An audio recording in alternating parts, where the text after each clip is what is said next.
जयदेव, आज बात करते हैं कैसे बांद्रालता का नाम पड़ा रामनगर और कैसे महाराजा गुलाब सिंह के भाई सुचेत सिंह ने बांद्रालता पर अपना राज्य स्थापित किया। जब सुचेत सिंह बांद्रालता पर अपना अधिकार करने आए, सुचेत सिंह का आगमन 1820 के बाद जम्मू के डोगरा विस्तार कुछ ठक्कर प्रमुखों के साथ समझौते किए गए, कुछ को उनके क्षेत्रों पर अधिकार बनाए रखने दिया गया, कई परिवार विस्थापित किए गए तथा कुछ विद्रोहियों को दंडित या मार दिया गया। सुचेत सिंह ने क्षेत्र में प्रशासनिक और आर्थिक परिवर्तन आरंभ किए। उसने यहाँ जामवाल राजपूत, संब्याल राजपूत, गद्दी समुदाय, व्यापारी और कारीगर वर्ग को बसाना शुरू किया। इसी काल में सड़कों और पुलों का निर्माण हुआ, व्यापार को बढ़ावा मिला और बंदरालता धीरे धीरे एक संगठित प्रशासनिक केंद्र में बदलने लगी। बंदराल शासकों के समय लगान मुख्यतः नकद नहीं बल्कि उपज के रूप में लिया जाता था। पहाड़ी क्षेत्रों में लगभग 1/3 उपज, निचले क्षेत्रों में लगभग 2/5 हिस्सा लिया जाता था।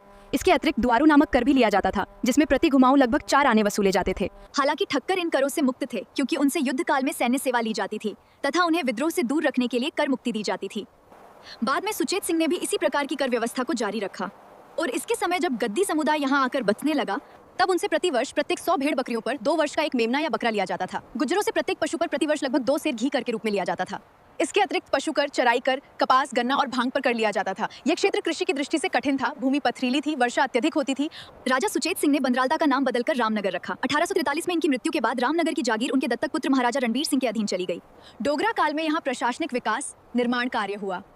बाद में यह जागीर राजा राम सिंह को दी गई। रामनगर में आज भी सुचेत सिंह काल के पुराने महल, राम सिंह पैलेस और विशाल रामनगर किला मौजूद हैं और यहाँ पास ही मौजूद है रानी बांद्राली की बोली। रामनगर किला एक अत्यंत सुदृढ़ और विशाल दुर्ग है, जिसे बाद के समय में जेल के रूप में भी उपयोग किया गया। इसी किले में राजा सुचेत सिंह की रानी की समाधि भी है, जो यहाँ सती हुई थी और सती माता रूप के रूप में पूजी जाती है। वर्तमान में ये एक संरक्षित धरोहर है। बंदरालता का इतिहास केवल एक राजवंश का इतिहास नहीं है, बल्कि ये ठक्कर राणाओं, शक्ति संघर्षों, डोगरा विस्तार, सामाजिक परिवर्तन और सांस्कृतिक निरंतरता की कहानी है।